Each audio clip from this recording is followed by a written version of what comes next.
Hey guys, welcome back to TechMan. Today, let me show you how to connect HP DeskJet 2700 to Wi-Fi. Setting up your HP DeskJet 2700 on Wi-Fi is quick and straightforward.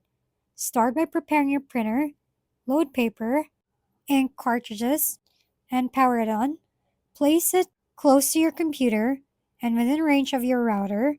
Make sure your computer or mobile device is connected to the same network you want your printer to join.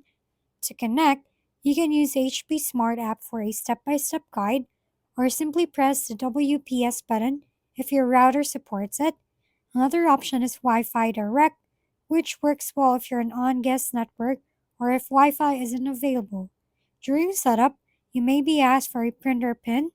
This can be found on the label inside the cartridge access door. Once the connection is complete, your printer will be ready for seamless wireless printing, helping you work faster, easier, and with fewer cables in the way.